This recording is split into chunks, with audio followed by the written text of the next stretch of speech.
Hello and welcome to the Hugh Hatrick Show.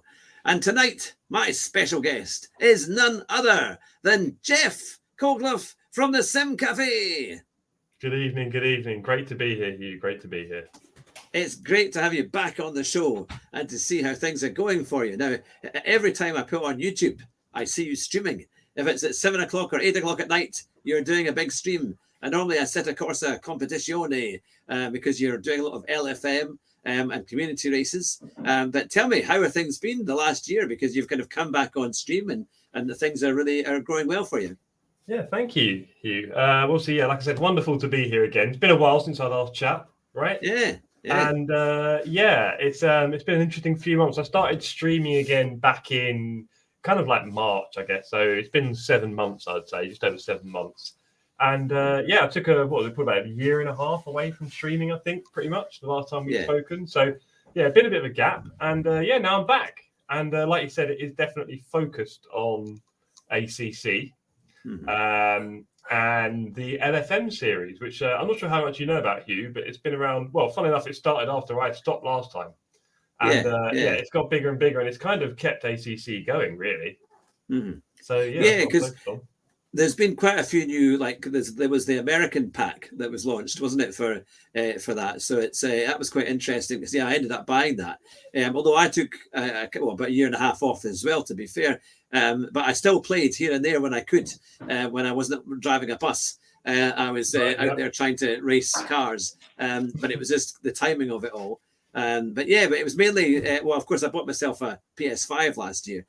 So then I started to do the Gran Turismo 7 on it and things like that. Yeah, you did, Hugh. You got pulled away from the PC world, didn't you, unfortunately? And then I tried to redo my PC because to those who are watching, Jeff is fantastic at setting up PCs and helped me get all my PC working, get my OBS working. It was like a dream. I knew exactly what to do. And then somehow I managed to make a few mistakes when I was trying to do OBS or change some settings, thinking I was doing it right. And it all kind of collapsed around me. So therefore, I had to go back to streaming from the PS5 itself rather than doing it from the computer. But Jeff is a great genius at sorting all these things out. So we will have to get that sorted again. So that go easy on the terminology there. I wouldn't call myself a genius anytime soon. But I do, I'm a bit of a geek. And when people are struggling a bit with technology, it does make me sad. So I want to make sure that everyone's getting the maximum out of it, right? Because there's a lot we can do with tech. So, I'm always happy to help anyone I can with tech issues, really. And something I've been doing a bit in the community recently as well. So if Poop is watching, he knows what I'm talking about. I'm always happy to help with the tech side. So if you want to get back up on with the OBS streaming, Hugh, just let me know. Give me a shout. Yeah, I'll just say as well to people in the chat that feel free to have your questions ready, and we'll put them to Jeff in a few minutes. But you've done a number of things that are very interesting. I noticed the Pass It On kind of program. Tell me a bit more about that. Yeah, so the Pass It On project Pass It On. Well, it's out of the idea that one of the big things for the Sim Cafe, right? TSC, we've got it all here. One of the big things is getting more people into sim racing, right? And when you look at it, there are a lot of what you would call barriers to entry, right, for getting into sim racing. Yeah. Especially if we look at the more hardcore element of PC sim racing, for example. There are a lot of barriers to entry. One of those is, of course, the actual PC itself. So having a gaming PC, if you Google gaming PC on Amazon, you'll see things up to £3,000 or £4,000, and it can very quickly put you off, right? Yeah. If you go onto forums online for sim racing on Facebook or Reddit, for example, you'll see lots of people talking about how their machines are underpowered, and these machines will have graphics cards worth £2,000 to £3,000 in them, and they're sitting there saying that they're not getting enough. And if you were to read that as a newbie, that might put you off a little bit, right? So that's one of the barriers. I think the other barrier to entry is, of course, the wheel and the pedals. Having the right wheel and pedals, having a set of wheel and pedals, because you just said, you bought some recently, they're not cheap by any means. And so I think there are a lot of sort of barriers for getting into sim racing. So the Pass It On project is all about helping people get into sim racing. So what we did was in the community, we kind of clubbed together. There's some very generous people in sim racing. And we've got together a PC, which Alicia, my girlfriend, built, funnily enough. That's part of just the only video I've made so right. far on the channel, Yeah. which we're getting there, team. We will make more videos, I promise. But it's a work in progress. So yeah, she built a PC to kind of show how easy it is. Right, someone who's never touched a PC before, like yourself, to be fair. Yeah. We did it with a PC that cost less than £250, which is pretty cheap. Right. We then got together a very cheap wheel and pedals from eBay, but we were lucky enough to actually receive some donations from the community for wheel bases and pedals. So we put that together to an even better package now. Like you said, we did get a wheel stand together as well, because I think that's quite important, right? Using desk is not easy, and pedals moving around, it's not the same. So we've got the PC, the wheel and pedals, and the wheel stand. And the idea is that if someone is interested in trying out sim racing, they're more than welcome to try it. Now, there are some logistical nightmares involved with this, of course. It's post stuff out, I suppose. Yeah, it's preferable if people live, somewhere near the southeast of England and can sort of drive and collect it if possible. There are other ways of getting it about, but that's probably the easiest right now. A bit of a roadshow kind of thing. And it's just for people to try it for a month or two in their own home and really get a feel for sim racing. Because, if you go to like an event and you're all there, there's lots of people, and you're put in this unfamiliar rig in an unfamiliar setting, and you get 5 minutes, and then you leave, you don't really get an impression of what it's like. Right? The real sort of beauty of sim racing, if you like, the kind of competitiveness. So I think giving people the chance to try it in their own homes for a little while and seeing if they like it or not, I think is actually a really great way to help more people get in. It doesn't guarantee anything. It doesn't mean we'll have a flood of sim racers suddenly, I don't think. But, when we talk about getting more people into sim racing, there's obviously things we can do. I think it is a good example of that on a small scale. So, here we are on the Pass It On project. It's currently with a father and son somewhere in Surrey, I believe. Fantastic. The child was really interested in doing F1 on the PlayStation, a bit like yourself. And thinking about getting a bit more into it and getting a Fanatec and so on, or some bigger wheels. So I've given them the rig to try. He really liked it, but interestingly, he's still definitely a fan more of F1 than he is, for example, ACC, the younger son. But the dad definitely loves ACC. And you can see the age group differences, right? And the thing that people are, drawn to. And I think that kind of GT racing style is clearly an older gentleman's game for a lot of people. Whereas Formula One is certainly something which catches a younger crowd at the moment. So, we're seeing a lot of interesting things with this project. Like I say, it's not to guarantee that people will definitely go into it after that. It's just really nice to give people the opportunity, I think. Yeah, exactly. That it's quite interesting because I was playing F1 2023 last night, and I just got it quite recently because it came down in price because it's like £70 for a new game now, which is getting really quite high. So I waited and I got it for 44 on Amazon, which is not too bad. It was a kind of second-hand or used, nearly new type thing, and it works absolutely fine. But what I like about it is that it actually does give you a sense of atmosphere. Because I was playing at Saudi Arabia, at Qatar last night, and because you've got the headphones on, that they've done something with the noise and made the engine much better. And as you rev up through, if you go up through the revs, it gets stronger in your ears, and it really sounds quite good. And then you've got the crowds and the tarmac; everything seems just like you're watching it on TV. It's I think they've made a big step forward with that. So I think from that point of view, it's quite immersive. Which is quite nice in the game. It's quite, because for a long time I've struggled to get into games that I really enjoy. I've struggled even with Gran Turismo 7 because it's a different driving dynamic on that now. But with F1, you can just kind of jump in and have a go, and it's quite fun. It's kind of, if you're used to playing them before, you can kind of pick up from where you left off. But it's still a challenge. It's still quite good. But yeah, because how obviously you've been growing your channel over the last 7 or 8 months since you were streaming again. How do you find, because it's you never want it to be a hard slog, isn't it? You want it to be something that you really enjoy doing. That is honestly a very difficult question I'm constantly asking myself.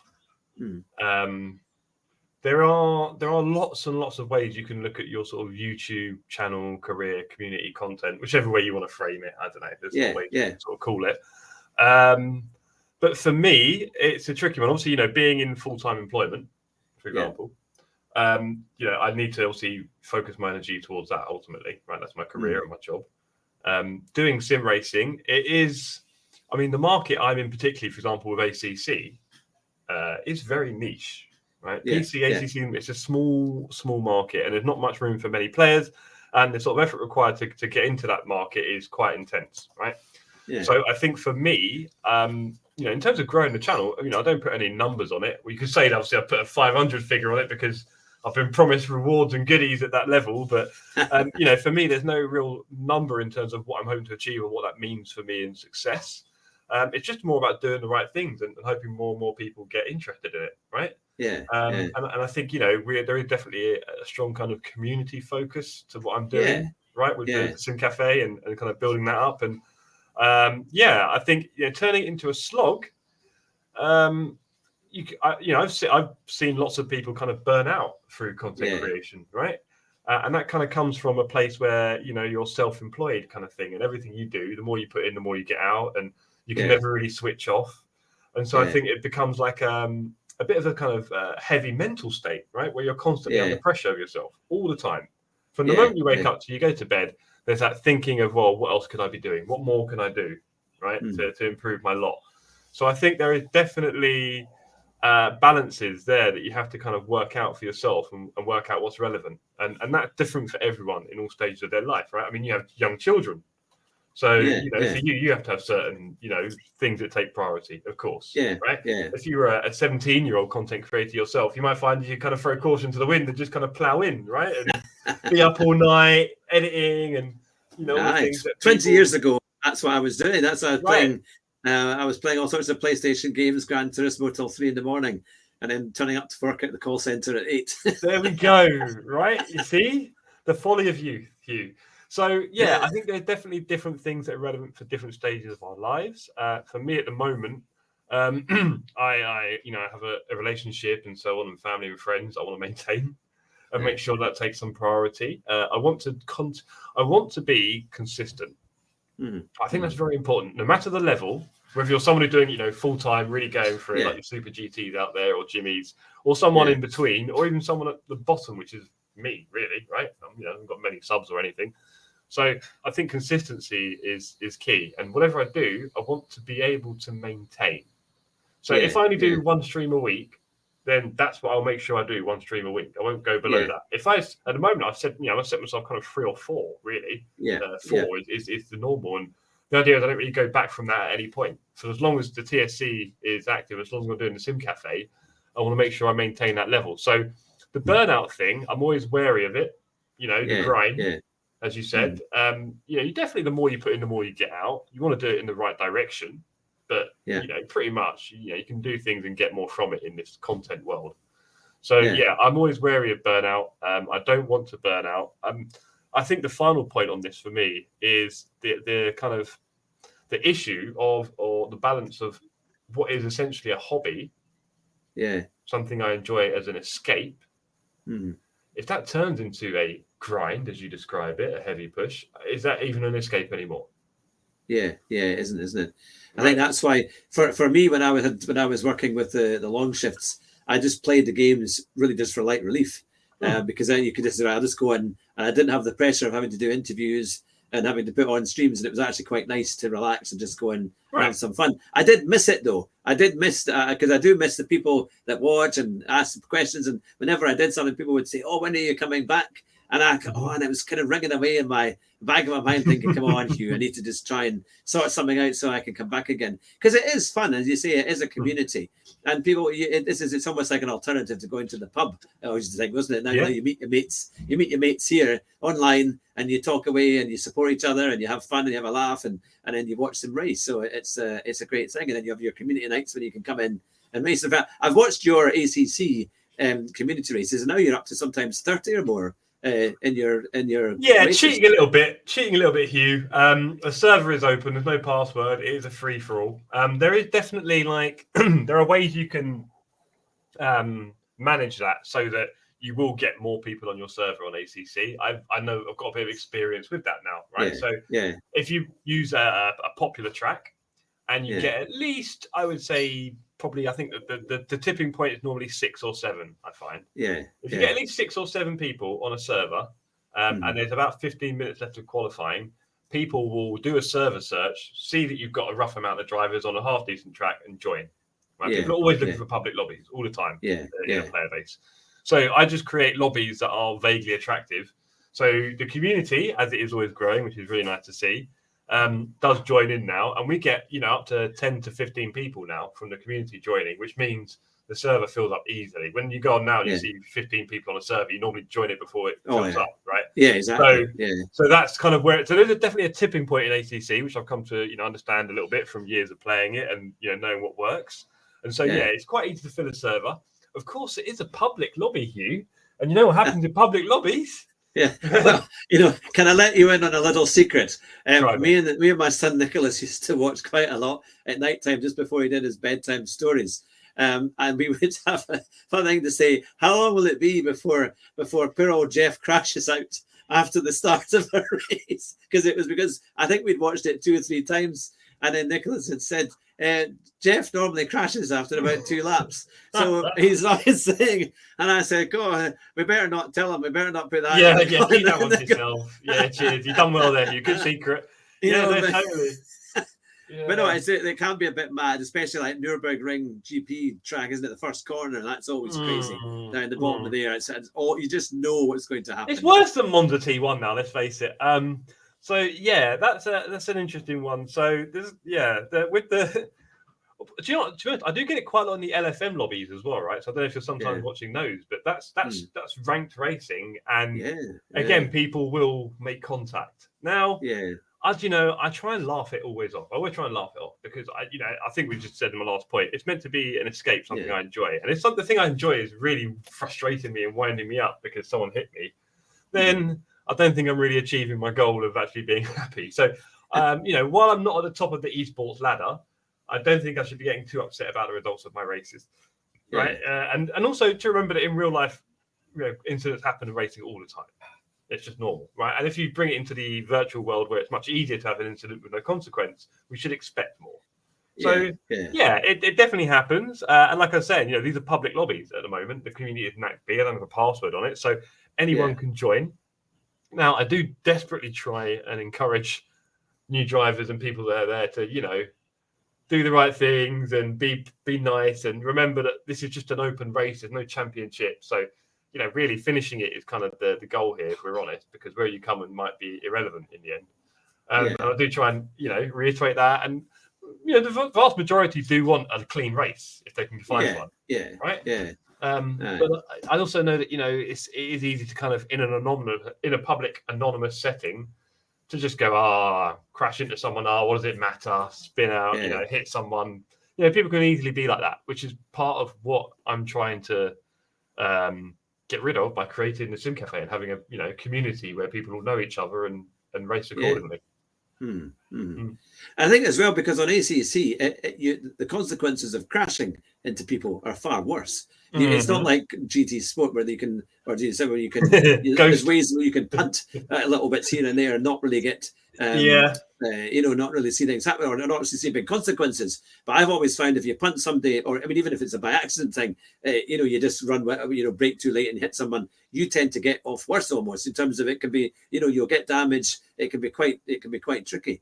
But people will still try. That now I'll quickly ask a question. We've got Sean here. We haven't seen Sean for a long time. It's good to see Sean back there in the chat, and to everyone who's watching in the chat there. He says, great to see the interview shows back with these guys. Yeah, so there'll be hopefully many more to come. But it's fantastic having Jeff on the show. And one of the questions I saw that Sean had earlier was your background picture with all the maps of all the tracks. Yeah, where did you get that? Because I think Sean wants one. I think this is a lot more famous than I am, quite frankly. I think it's to do most of my views and subs, Hugh, if you're wondering. If you want to get anywhere, just somewhere on that wall next to your legend. Yes, I think I'll have to go with it. Yeah, it is. The camera's going all funny now, isn't it? There we go. It is. So we've got around the outside. That is the Isle of Man TT course. Right. So the thick line around the outside. Now, I'm assuming it's not to scale. Now the inside tracks are all to scale. I don't think this outside one is. That's the only one that isn't. Yeah, so we've got the Isle of Man that runs all the way around the outside. It's large, it's quite a big post. You can't see it all. In fact, I can turn a little bit here. There we go. It goes all the way over here, right? Yeah. So you have to mind the light a bit. I'll try to turn the light off. That make it any bit. There we go. Yeah. So you can see all of the map, and then down here, lovely information about the location, when it was open, the length, all that. That's great. That's all along here. We've got obviously the Nordschleife up here, the big one, right, going around there, and the little Nürburgring track. We've got Le Mans here. See the Melson Straight. Oh, yeah. Yeah, We've yeah. got the weird Avis loadout thing from Germany, that straight line, very weird one. Yeah. We've got British tracks up here. You might notice a few silhouettes if you look closely. Oh, yeah. Yeah. Right? Yeah. Bit of Silverstone in the corner.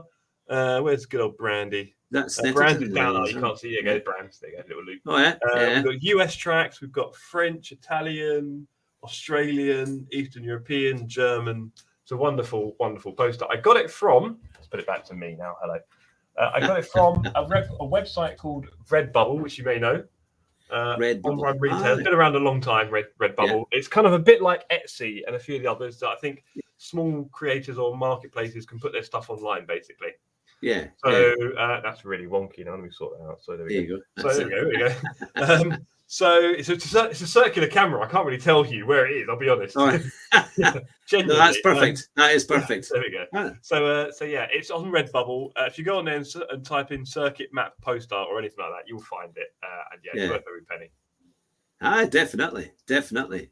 So what's been your most enjoyable races over the past 7 months of streaming? Has anything really stood out for you? My most enjoyable races. Well, let's take it back a bit. So LFM is low fuel motorsport, right? And this is the big new thing for ACC, right? And it's kind of saved it really because it creates ranked racing. It gives you, I don't know how much you know about it, Hugh, but you get a rating and a safety rating. And also you need a high enough safety rating to do each race. So there are kind of standards, I guess, that are meant to be. And, you also get put into splits. So if 200 people sign up for an event, they simply split you by rating, right? Each way down. And then, of course, that does mean that you could be the, in a group of 30 cars, you could be the 30th fastest car in reality, right? You could also be the first fastest, depending on where the split falls. Just the way the cookie crumbles, isn't it? That one, that can create quite a tough conditions because you could often be at the bottom of a split just by luck most of the time, really, and really struggling to get in the position. And with LFM, to get a positive influence on your rating, you need to finish in the top half of the grid, basically. So top 15. That's how it works. Okay. So it's definitely a challenge on LFM. I really enjoyed it. And there was my first victory, which was at Zolder quite a few months ago now. Probably back in May, June, I think it was. And I was P2. I took P1 on the second turn. Stayed ahead of him. And then for the whole race, I had someone about 1 to 1.5 seconds behind me. Very stressful. They really gave up. I couldn't miss a turn. I couldn't miss a braking marker. I couldn't do anything. And there were times when he was also, trying to speed up a bit and I could feel it. And it was very, very, very tense. And I managed to pull it through and get home. And then I had, just before my holiday, I went to Crete at the end of September. And just before my holiday, I had 2 races at Imola in one night at LFM and won both of them. Wow.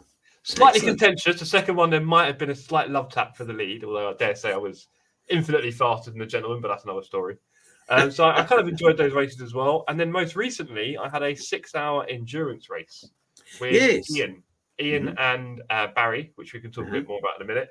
And I really love endurance racing. I mean, you talked about communities and hanging out with friends, right? Racing can get a little bit solo.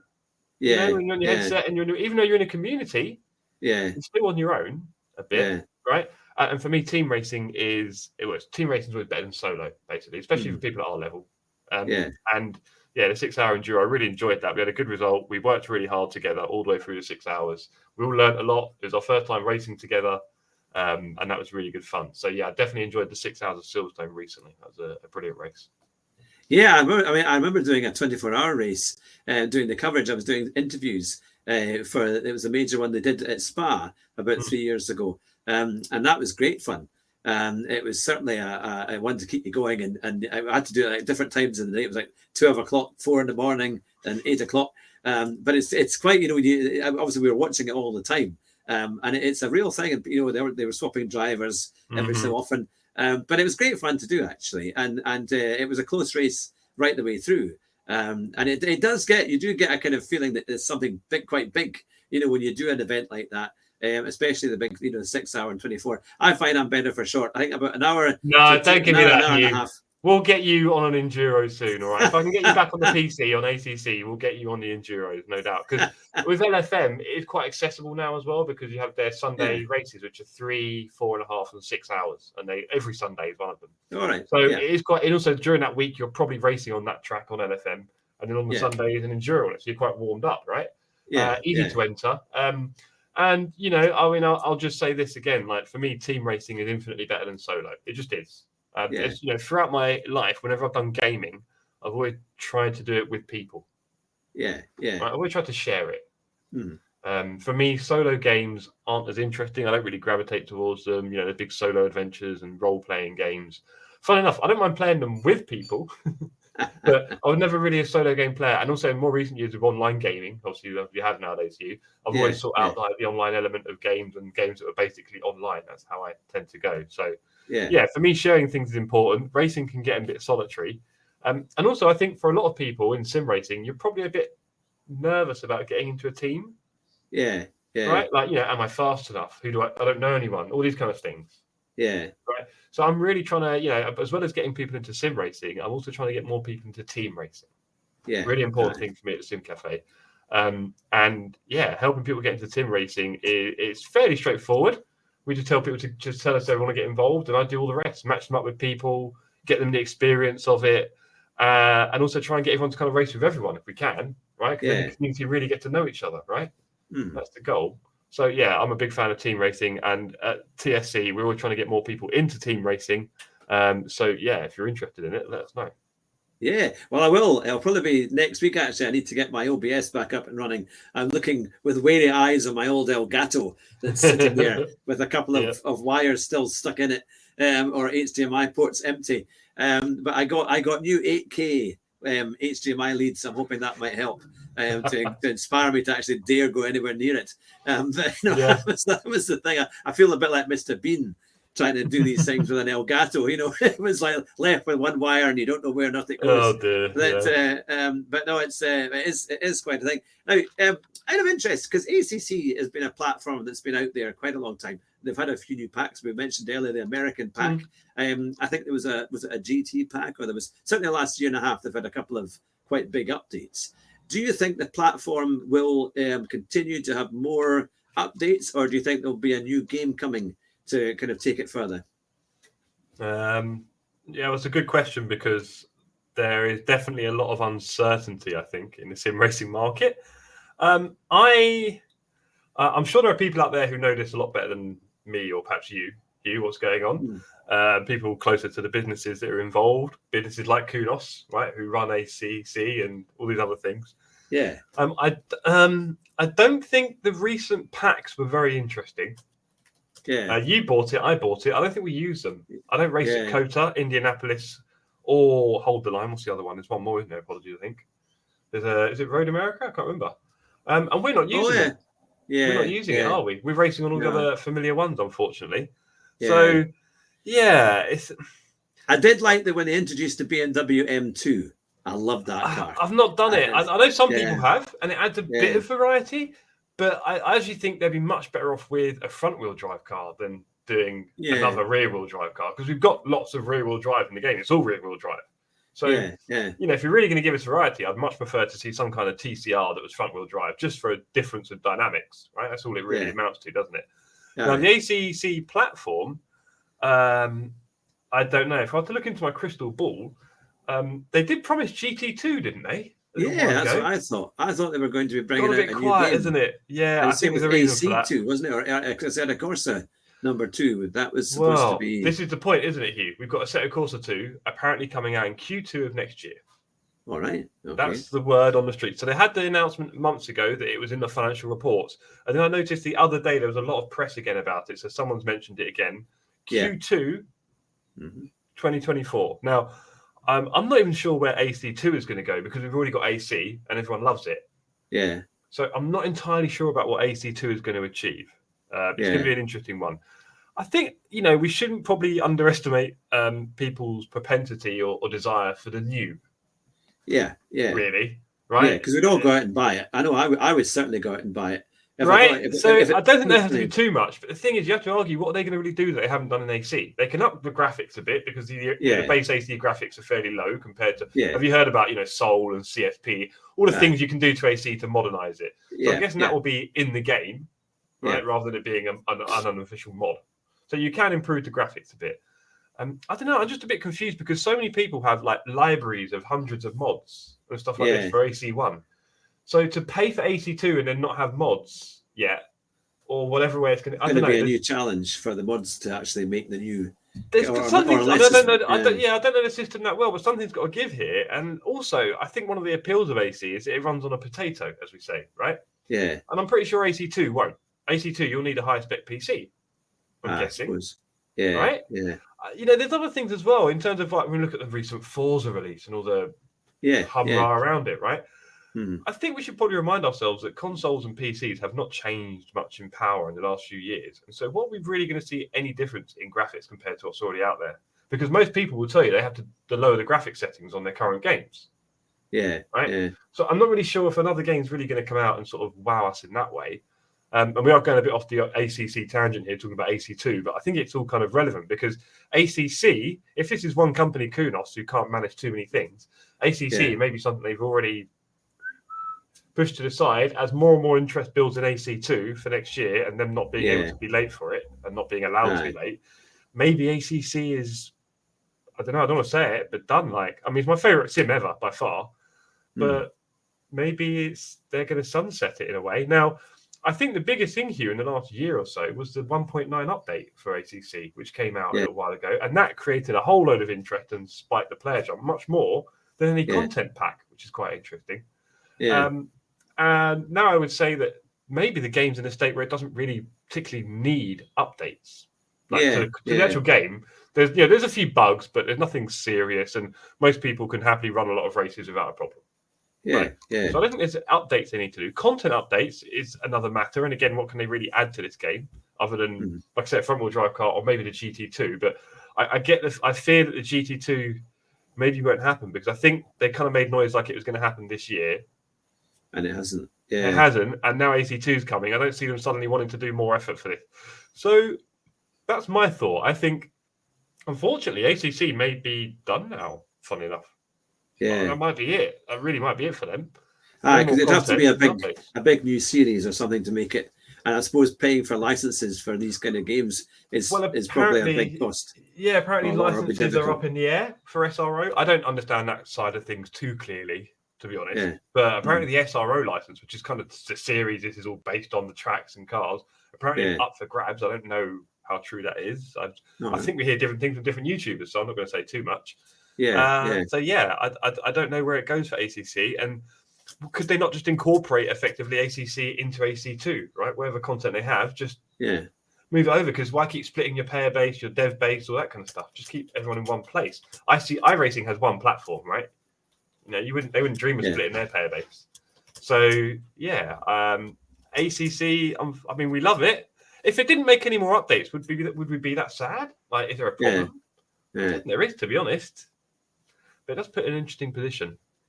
Yeah, unless it was like GT2 and GT1, then it would be a bit more. That'd be something. But then again, that's a huge step to try and incorporate something like that into a game that's already got its kind of main character, isn't it? And that's the thing. If they know that people just want the GT3 cars, really, and they could keep the game alive because I think Aston Martin just announced, haven't they, excitingly, that they're going to be doing more GT3 and 4 in the future. Yeah. A big announcement the other day. Poor Audi had pulled out, but that's another story. But Aston Martin announcing plans to do more, so people will want those cars. The new Ford GT cars that are coming out, right? I think people would love to see those. I think you wouldn't need to do any more than that to kind of keep the ACC player base happy, really. And preferably they didn't charge for it, but I think they could just release a few more GT3 cars as they come out, and that'd be enough. There's a few tracks on the calendar they don't have. Everyone's excited about the possibility of Nordschleife now because it's finally on the SRO calendar next year. Right. Oh, that's quite good, isn't it? Well, that was the whole thing. Everyone wants Nordschleife on ACC, but it can't have it because it's not on the calendar. Now it is. So there's a lot of talk around that. Who knows? Yeah. Now, one of the things that you haven't fallen for as you've stuck grounded to your PC games you haven't yet got a PS5, have you? You haven't been tempted to come on and try a console? You know what, Hugh? I mean, don't get me wrong. I do love console gaming. I have an Xbox Series X, right? Yeah. I mean, the sim racing world on console isn't very strong. Yeah. And it's just stronger on PC in a lot of ways, right? Yeah. Gran Turismo 7 kind of interests me, like on its own as a game. Yeah. There's a lot about. I like the way that it celebrates car culture. Right? I do like that about Gran Turismo. Yeah. Right? Yeah. Just some silly things sometimes, right? And the fact that it's so polished. So I do think that sometimes I just enjoy that experience, but it is a whole beast on its own. And you know, we've only got so many hours in the day, right? Aye. And there's a lot of games and things out there that I'd love to sink my teeth into, but I'm just like, where do I get the time to really do it properly? Yeah. And Gran Turismo 7 would definitely fit into that. It would be a wormhole for me getting into that. Yeah. So no, I'm happy with my PC sim racing. Like I said to you earlier, it's a very small audience. It really is. Yeah. Ultimately, I mean, 2,000 concurrent players on ACC normally, which is not a lot. No, you look at console gaming, you're probably in the tens of thousands for most games. Easy. Yeah. So, well, even to be fair, they've seen an improvement, I think, in ACC on PS5 because they did a big update for that, and I've got it. I've got it works on my PS5 really well. Actually, I have played a few times in that, and I've enjoyed that. Actually, it's been quite decent. When you played it on PC, right? So I think the difference is much less now between PC and console. I think in terms of the dynamics of it, and it's still in that bit that always gets me because you don't even think you've lapsed in concentration, but you have, and you just break that a little bit late and you go run wide, especially like Misano, that wretched. You go through the first chicane. That goes really well, and you come to that little, the next wee bit, and there's that kind of double right. Yeah. Oh, I always. And then it's a left before you know it. Oh, yeah. And then you can't keep the car over to the right, and then if you go over to the left, it bounces over the curb and it runs wide on the other side, and it's just one of these things, and it's like. Yeah, no, I know your pain. I know your pain. I asked. So we've got Luke Addison, who's obviously a very fast South African sim racer, right? And I popped on his stream the other day, and I asked him. I said, Luke, what's the one thing that you think made you faster? Right? If you can just give us the simple answer. And he said time on track. Yeah, just practice, isn't it? Yeah. You can do bad practice, but I think in reality, if you spent 1,000 hours in a row, as it were, racing on a wheel, no matter what practice you did, you'd probably be more handy with that wheel and would be more controlling of cars. So yeah, and that's probably a fairly general thing. Like you could play different sims, you could argue, and have a better, feel of a wheel and pedals, regardless of the sim in the end. But no, practice makes perfect. Unfortunately for us. I sometimes I do find I quite enjoy doing time trial on GT7 because they've started that every Thursday morning. You can do a new time trial. And I've just missed the goal time on the new one. I didn't. You have a Ghost you're racing. Well, I see. I'm reticent of using the Ghost. I think I should be good enough to get that time by myself, and I just don't get them. So that's the one.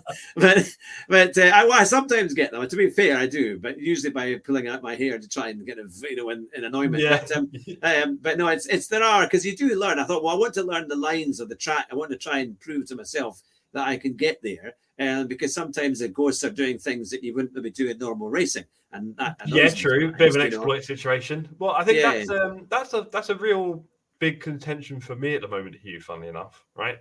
I'm having this problem where I could be faster in ACC if I just listen to other people. Because there's things like track Titan where it shows you, where you broke and where you accelerated on a lap, and then what the perfect lap does, braking, accelerating.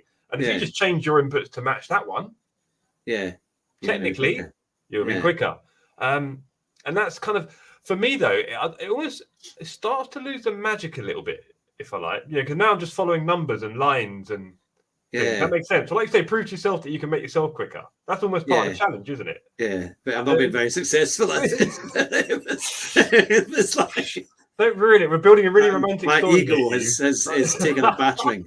But, we're building a really romantic story here, right? Just go with it. So the idea of actually just improving myself is a really nice idea. The people behind me were very good. They didn't need Ghosts to do it. But unfortunately, I think I do. Well, Hugh, there's another thing as well, which, the people in my community, some of the really fast ones who use extra apps information Oh, when they're yeah, playing yeah, ACC. yeah. And I mean, technically, it's not cheating, but it does pose interesting questions for me, right? One of those examples is what it does is over your tires. On ACC, you've got your tires in the bottom right. Yeah. Imagine if you put an overlay over that so that every time you turned, it flashed red if it was getting a bit too much on the edge of grip. Oh, yeah. So what you'd be doing is as you're turning, you'd be looking to the bottom right, and if it starts flashing, you would just ease off the wheel a bit, wouldn't you? Or the throttle. Yeah.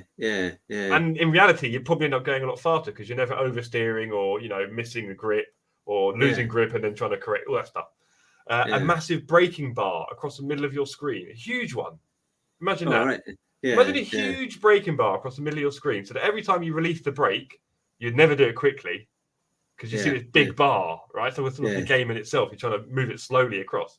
But then I think you start to distill things a little bit and we start to, do this to get that and you will do that. And I don't know really where I stand with it because I could download all these apps and I'd probably be cleaner by now. So what am I doing? What am I missing out on? I think it's an interesting question though, because at least with ACC, you're in a more realistic sim. So you are kind of looking at the things of trying to go quicker. So looking at the actual the hard kind of facts or you're driving. It's almost like having a driver engineer with you, isn't it? And getting that kind of instruction, seeing where you can go quicker. I think I prefer that to what they do in Gran Turismo, which is they bang down the gears of where in real life it either wouldn't change or it would blow up and it helps you to brake. So because if you and that annoys me a little bit. And then also, but what more annoys me more with the game is sometimes like the track limits idea as well, where certain tracks, the track limits are ridiculous and you're not even anywhere near the road. And I think they should have a bit more realistic and ways of actually staying on the road would be a bit more, staying on the track would be a bit more realistic. And also what really got me, if I really get onto my grumbles, is when you do a time trial or you do a lobby, a server for doing your time trial for like a race, they change the weather, or you'll find you'll spend half an hour trying to do a quick lap, and you find that you can't get quicker than the one you did a few hours before because the wind direction has changed. And I think, well, if they're going to do that, can they not keep it the same? Or in certain circumstances that would be useful. Because it's not really fair. Because if you don't have that much time, people are playing it all day for something the top guys. But if you want to come in and play and enjoy it, it's like they had one at Le Mans. And it was a great race at Le Mans. It was one of these ones where you could have dry weather and wet weather and so on.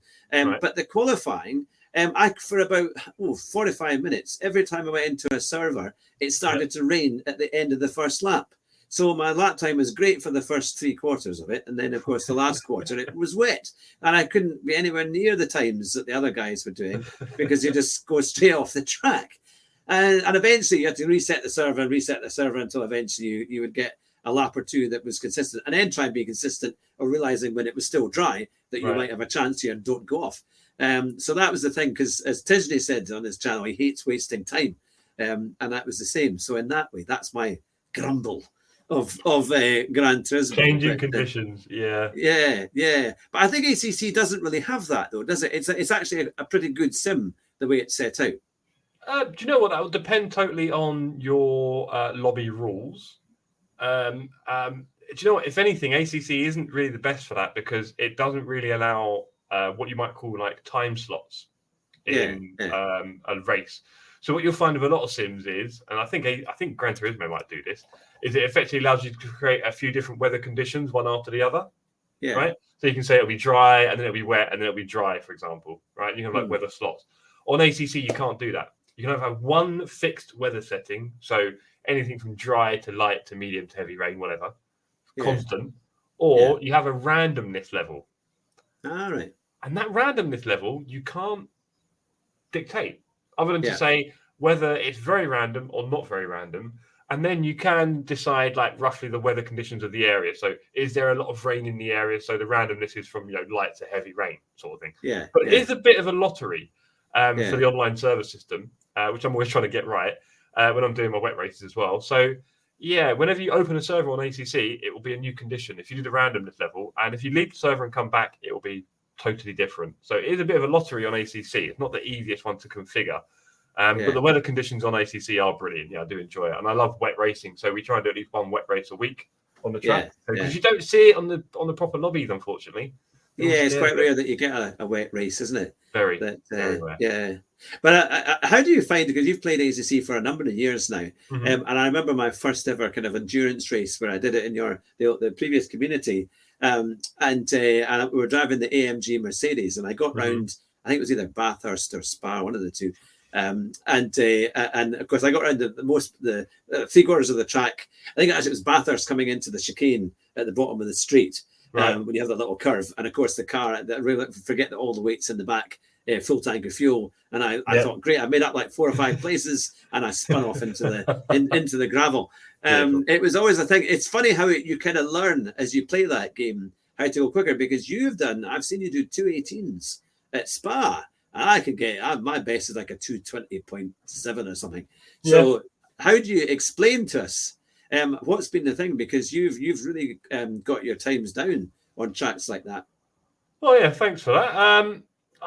You might be hearing some laughter in my community for anyone who's tuning in right now. I'm probably not known as being the fastest in our community, to be fair. But it's all relative, right? And like you say, you feel like I'm going fast, so I'll take that compliment. Some of my times at Silverstone when I was racing in the Enduro a few weeks ago weren't too bad. Really, they were getting fairly competitive. At Spa, I'm getting into the 2:18s, which isn't bad. Do you know what? It's okay. So the first question was, how do I get faster? Well, we said it before, it's practice, right? Let's face it. Let's not go anywhere with that. Do some practice, regular practice. What I'm trying to work out, Hugh, is if I can practice once or twice a week, will I just gradually get better? I think you need a fairly constant stream of wheel time somehow, whatever it takes, right? An hour a day, half hour a day, maybe. I think that might be more effective than, say, doing 5 hours once a week. Put it that way. Yeah. Right. So I think that constant stream of using it. I've been constantly tweaking my equipment. I'm very, very lucky to have an incredible set of pedals now, which were kind of a bit of a sort of half gift from someone in the community who wanted to get rid of them on the cheap. So I've got some really amazing pedals, and that helps a lot because they're incredibly consistent. So I can just focus on that. Yeah, it makes a big difference. And there are lots of apps out there that would make me faster, but I'm not going to pretend I've used them. I think for me, I get a lot of my speed from being in a pack. So if I'm racing in a pack of fast cars, I can very quickly start to mimic what they're doing and get to a similar pace, I find. Yeah. Right. Yeah. Everyone learns different ways. Mm-hmm. And for me, if I'm in a pack in a race, or even if it's a practice session, for example, I would find myself getting quite quickly. I've done some of my PBs, and I think other people in the chat might agree with this. I've done some of my PBs on tracks with someone just behind or just in front of me, because that really heightens me up and gets me focused. Being alone on a practice track, I struggle to push myself to a high level. Like you hear about the best athletes when they're on the training pitch, they're already playing like it's the cup final. Right? And that's what makes them the best. That's why I'm not the best. When it comes to practice, I struggle to match that kind of intensity that I would have in a race, right, or a tense moment. So I found a lot of my best racing comes from being in packs. So maybe racing is what makes me faster. You know, that kind of thing, and watching. So actually, when you're doing the enduro, one of the real benefits is your teammates in the same car, same setup. And if they're going faster than you, you can't do much worse than watch their lines and gears. And I actually had that in the Silverstone race with Barry going a lot faster than me, and then me copying his. I was able to match his and go the fastest. So he was doing different lines and brakes and gears to me, and when I just copied it, right, I did go a lot faster. So I think having that kind of one-to-one tuition with someone, actually watching their lines, or being in a pack of cars is definitely what works quickest for me.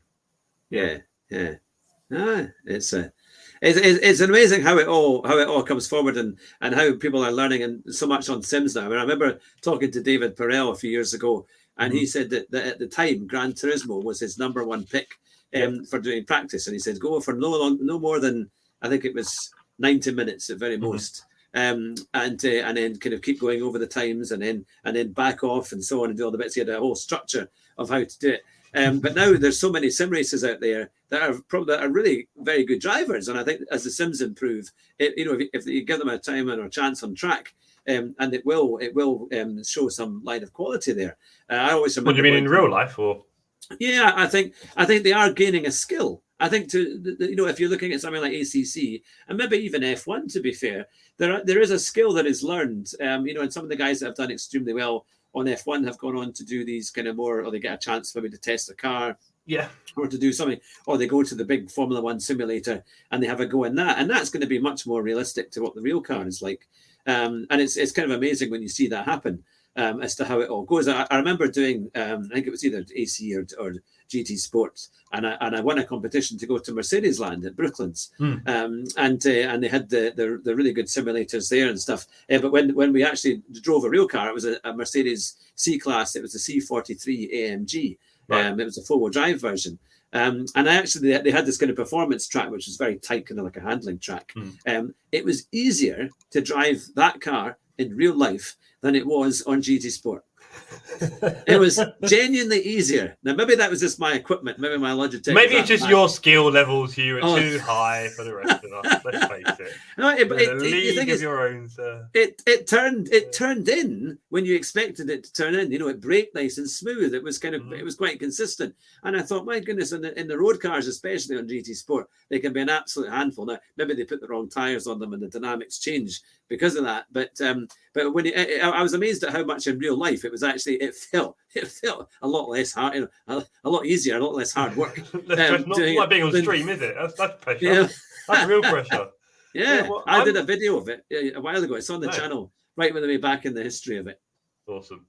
Yeah, I'm wondering because, and I think this actually fits into what Max Verstappen is doing. So, of course, if you follow Max outside of F1, which is normally a better thing, I find. You know, he's obviously big into sim racing. Bless him, huge, big sim racing fan. Can't get enough of it, can he? He's got his team Redline, all that kind of stuff. And the next thing he's talking about, I mean, he talked about building a sim, didn't he, a year ago? That was a weird one. Him and Heineken apparently were partnering to build a sim. I was like, okay. But beyond that, his current thing is helping people get into GT3 driving. Have you heard about this? Oh, so right. No. He wants to help shorten the route to GT driving because he's saying at the moment, anything you do is go into karting and then driving. Obviously, karting is very expensive compared to sim. Yeah. So he wants to help find more routes for people to get into GT and Formula driving from sim racing. Yeah. Right. And I think his team's a part of that. Now, I'm wondering, like, I don't know a lot about GT racing from the past 20 years, right? Yeah. Other than it seems to be wealthy men. Yeah. And if you're wealthy and you want to drive, join the GT series. There didn't really seem to be much of a skill barrier there in reality, right? Yeah. With the amateur sort of classes and all those kind of things. But I'm wondering now, with like this legion of GT3 skilled drivers that we're creating through sim racing, are these the people that go into GT in the future, rather than people who are, kind of effectively, dare I say, a bit rich and bored? We're now going to have people that actually want a GT career, right? I'm sure there's a lot of people now growing up who want to get into GT racing, and that probably wasn't the case before. Yeah. So I'm wondering how that's going to affect the levels of skill and maybe entertainment in GT racing in the future. Really, I'm curious to see what effect all this sim racing is going to have on the GT racing world. Because right now, the only people who do it are wealthy older men. We've got a whole legion of GT sim racers out there that are honing, as you said, honing a skill. Yeah. I'm curious to see what kind of impact that could have on GT racing in the future. We saw James Baldwin, bless him. Yeah, he did well, didn't he? He smashed it. He went in and smashed it in the British series. Like that doesn't. I mean, obviously he's an alien in sim racing, but there's quite a few people of James's pace in sim racing. It seems when he fights in the big tournaments. So the whole world of GT drivers out there who really could get involved in the future. So I'm wondering what that will mean for the sport. I've no idea. I don't follow GT racing that closely in real life. Yeah. In reality, I like to watch the big events, the 24s and stuff like that. And you hear certain names crop up quite often, like Marcello and stuff like that, Raphael. But I'm wondering what impact all this sim racing will have on GT racing in the future. I'm not sure about Formula One, what you just mentioned, because that is a very specific top of the pyramid niche. Single seaters, or maybe a chance for them to get into something. But if I always remember the great Jeremy Clarkson quote. I think he was test driving some Mercedes AMG special that they had done. I think it wasn't the Gullwing, but it was one of the really fast ones that made into you could race it.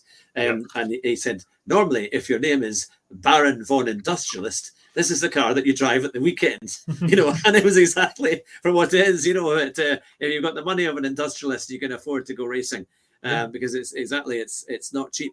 But we've got some great questions here. Now, one is from Carlos. Carlos, he says, "What does Jeff think of his TSC drivers, or how would he describe each one? It would be nice to hear." Wouldn't it be, Finn? So this is Finn from the community. Hello, good evening, Finn. And yeah, so how would I describe the drivers in the TSC community?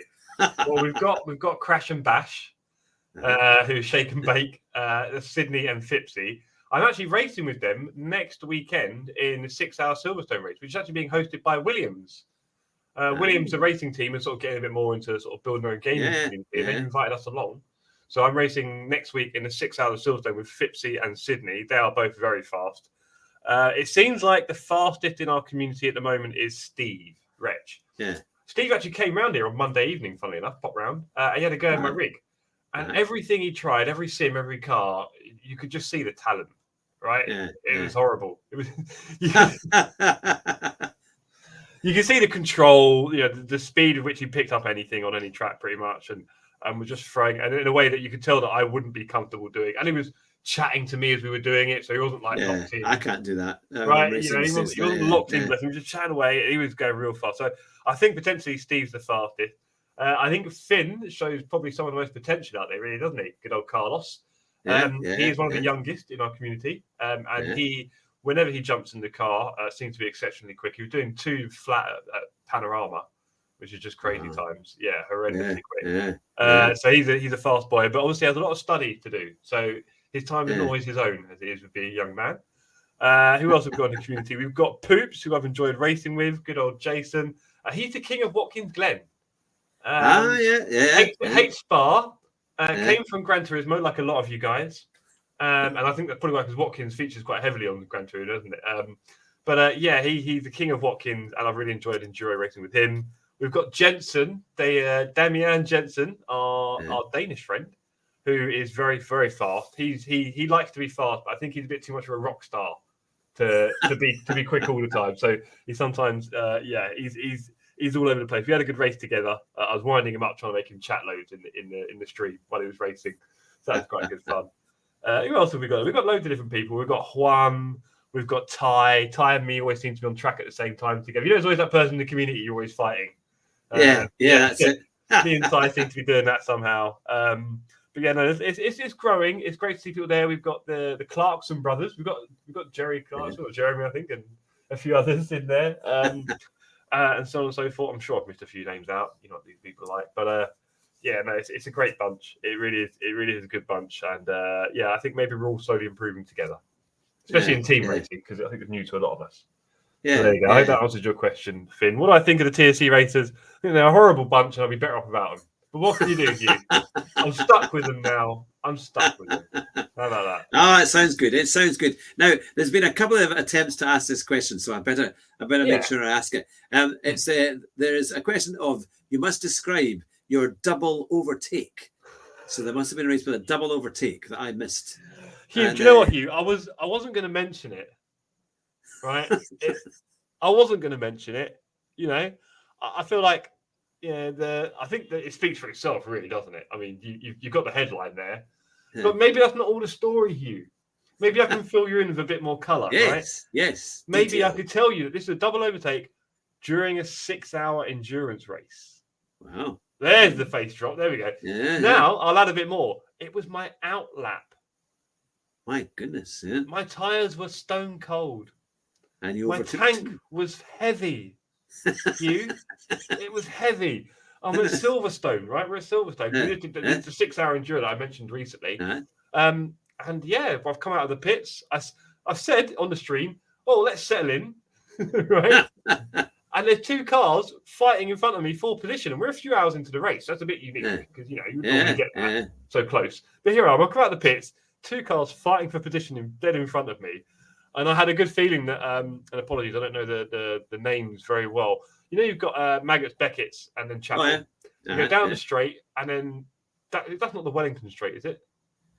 That one after Maggots, Beckett's, and Chapel. That straight. It's Hanger or Wellington. I never get them right. I think it's Hanger Straight is the one after.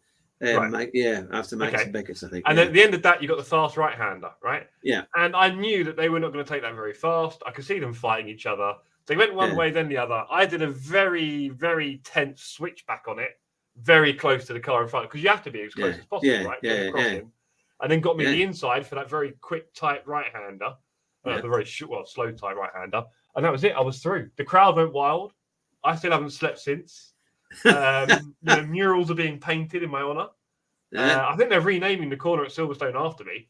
Yeah. So that's. I hope that gives people some idea of the double overtake. I mean, there's clips everywhere online. Just Google it, Yeah. But yeah, a real miracle for racing.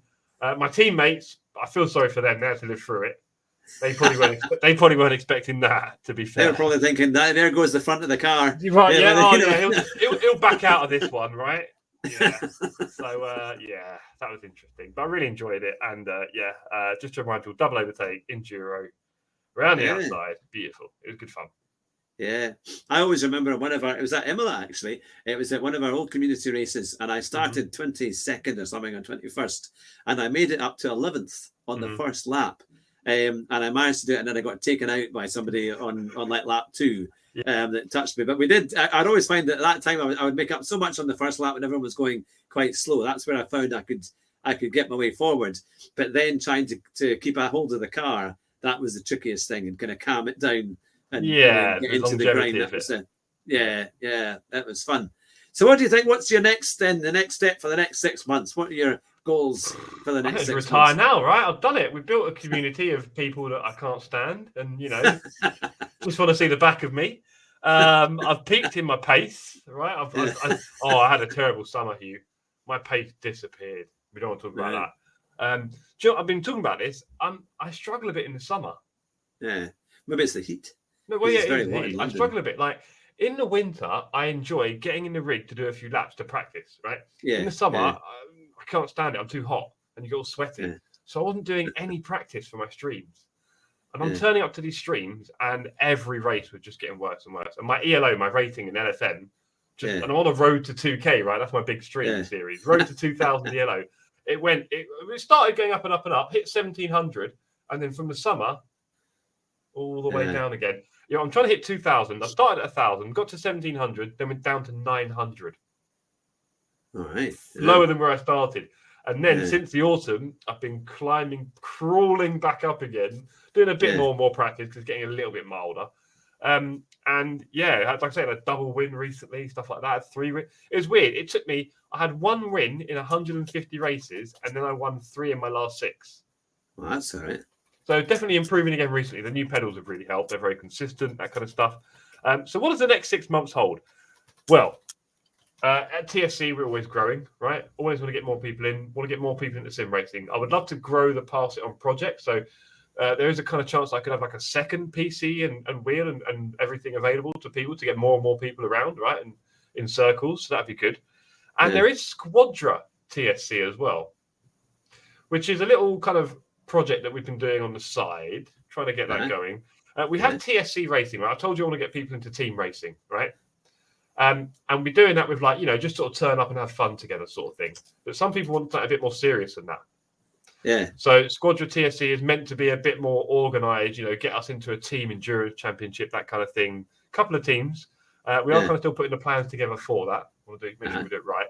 But I think that's one of the big things, getting together a slightly more organised racing team or two for the community so people can really get stuck in.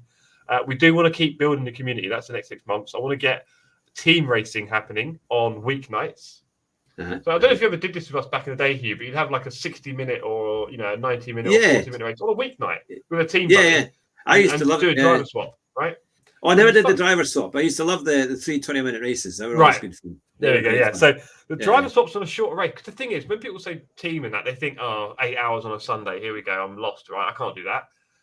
But on a weeknight, you can. If you can make it short, and funnily enough, LFM do this now, don't they? They've got the LFM Duo Cup, which is 2 drivers on a 60-minute race.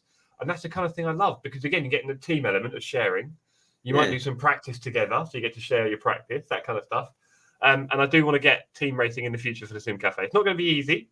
We'll keep going. We're not in the pandemic times anymore where people are just flocking to sim racing. We're not like that anymore.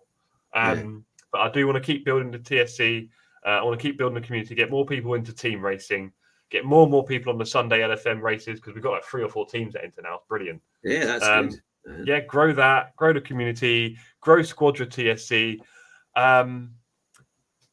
That's it really. Not too much. I mean, I don't think there's any other racing games out there that are going to do anything. because that's a whole Yeah. other topic, right? I mean, Forza's Yeah. just come out and I can't even play it. Yeah, they're saying it was crashing all the time, wasn't it? Or I'm doing something wrong, Hugh. Every single Yeah. time I go into an online lobby, the game crashes out closes. I've Right. managed. I think I've tried maybe 8 times now.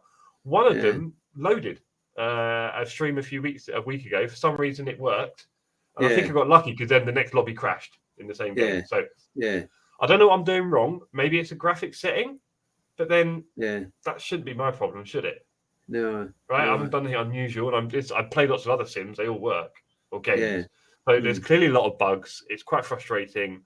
I do want to try the thing is, everyone talks about single player, but as I said to you earlier, I don't really have any interest in that. I've got to be honest. I Yeah. only want online racing, and I can't do it. So I'm very frustrated. Yeah, it's kind of like it's our Gran Turismo, right? Because I haven't got a PlayStation, so it's our Gran Turismo. It's our simple Yeah. variety mixed. Always got a lobby racing. Yeah. Maybe it'll be good. I don't know, but there's certainly a lot of up and down talk about it. So, yeah, that Forza isn't really going anywhere. AC2 is a little while away. Rensport. Yeah, there was a big update about that recently, wasn't there? They say it was. They made a big thing about it. Yeah, stealing code, and then they're not stealing it. But the problem is they've been telling everyone it was all proprietary, new code, and it obviously isn't. Why lie about that? I don't get it. Yeah, I've got that on my PC, to be fair, but I haven't played it for a long time. You got Rensport? No, not Rensport. R Factor 2. Which is supposed to have improved quite a bit. No one plays it. Oh, recently, Yeah. Big update, huge. Turned it into basically like iRacing. So you've got a safety rating and a rating and ranked lobbies and all that kind of stuff. Yeah. Player base is tiny. Everyone talks about it feeling like the best sim. Yeah. Okay, but I played it a few times over the last year or two. I can't see it. There were some good races. I quite like some of the F1 cars that you got. There's no atmosphere though, right? No, it's not quite. It was okay. Yeah. I did like the touring cars. The touring cars were good. They were quite fun. Yeah. I think they might even have more touring cars now on it than they used to. I think they've added 1 or 2 more. I think it was just the Honda and the Toyota they had at the start. But yeah, no, that's the thing. Well, we never quite managed to cover the Forza thing.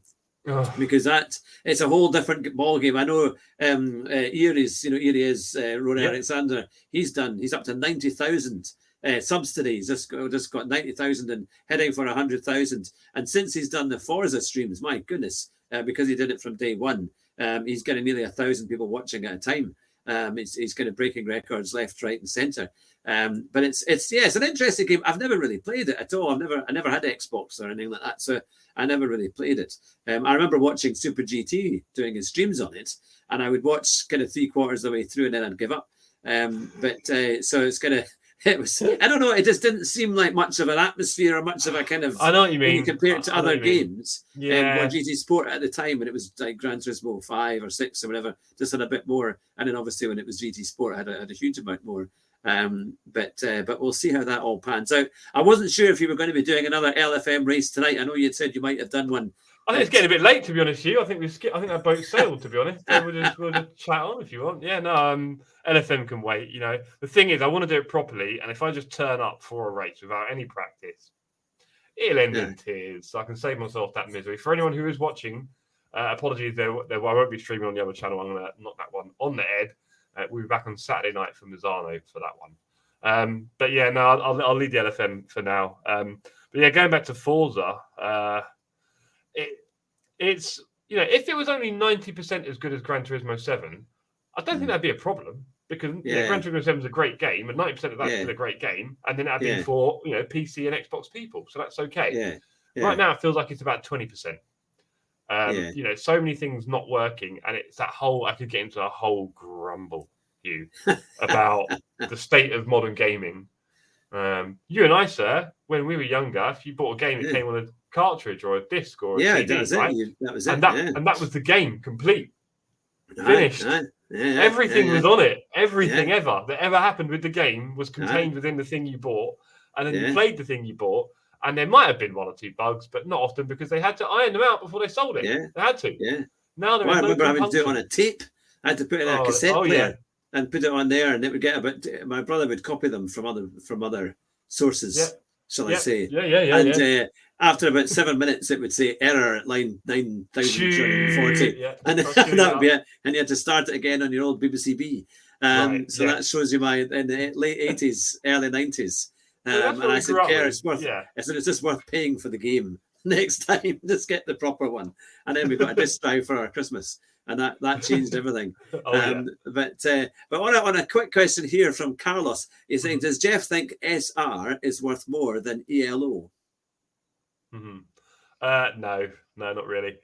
Obviously, SR is a safety rating of LFM, and ELO is the rating system of LFM, right? I think, you're aware of Nils Narjok's, Hugh, the big famous sim racer? Does a lot of things. Nils Narjok's, right? I think it was him. Was saying that it might have been him, that in sim racing there is, or indeed in racing, I guess, there's this really weird contract between you and the other drivers. Yeah. Because you're all fighting each other, but you're also being nice to each other. Yeah.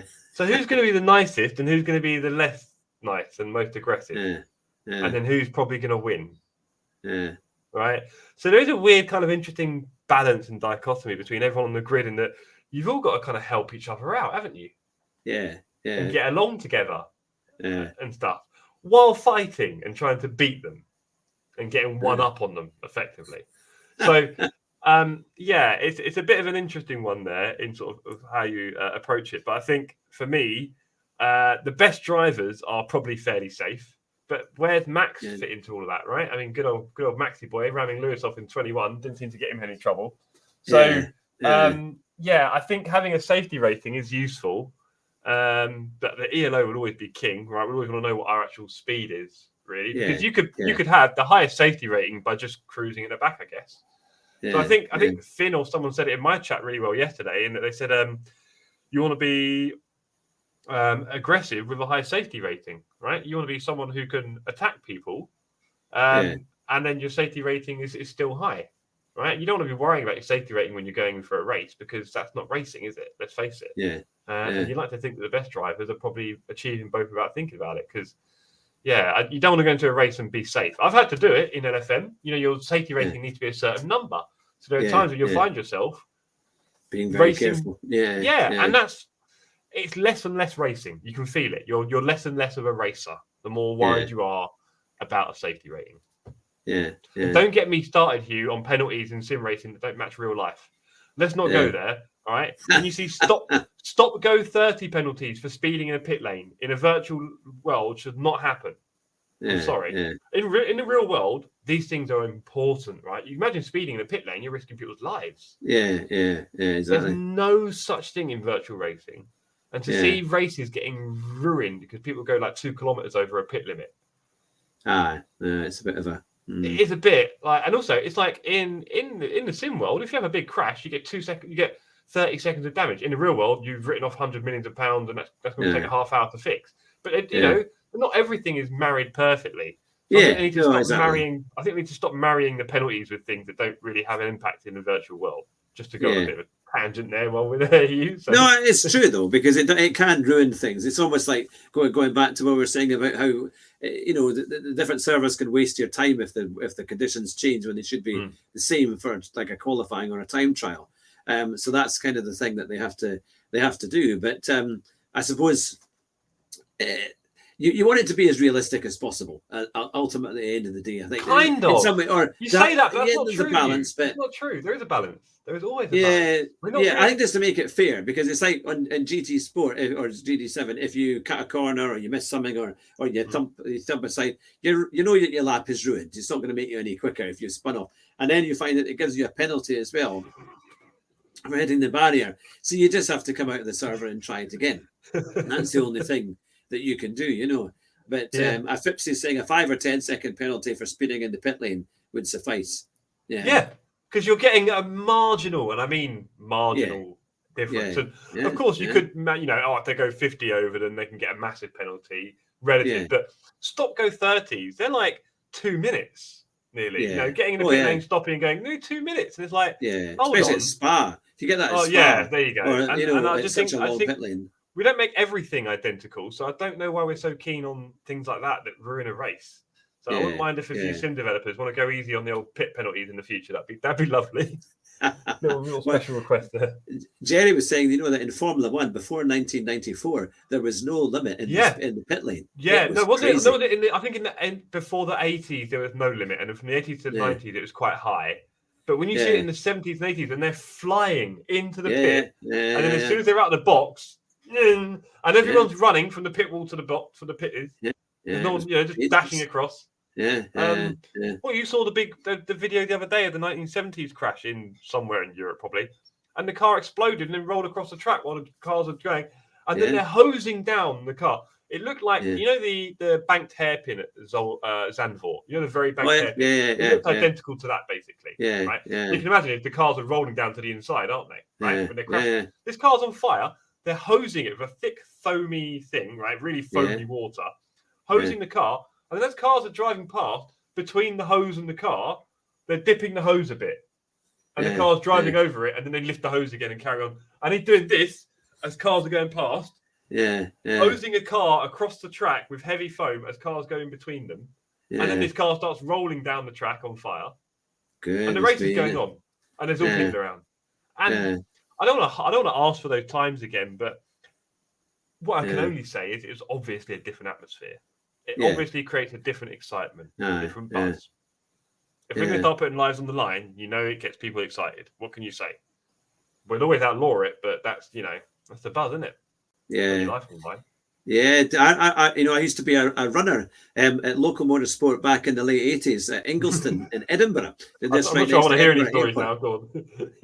No, it was fine. But what they used to call us runners, because before all the tech came along, when they did qualifying, it was all manually done on stopwatches. So everything was written down, and and then it was we were given the qualifying sheet from the race control, and there was two of us, so we had to run across to the edge of the pits and the board, and all the drivers would be waiting there. And it was a mixture of like Formula 4 drivers and touring cars, whatever the race was at the time, or not British touring cars, but smaller kind of feeder championships to that. And then we had to put it up on the board and then get out the way as fast as we could, because they would all the drivers would want to see what their times were. And it just shows you the difference. But many races, because it was a very dangerous track at Ingliston, they had trees lined along some of the corners, and quite often they'd crash into a tree, and there was some quite serious accidents.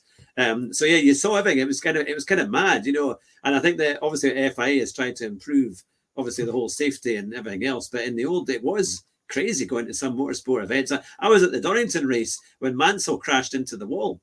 When Tiffany Dell touched the back of him, and he went flying off in his actual helmet, because he didn't have he just had a net on the side of his window rather than a window in the car, and his helmet actually hit the wall when the car hit the wall.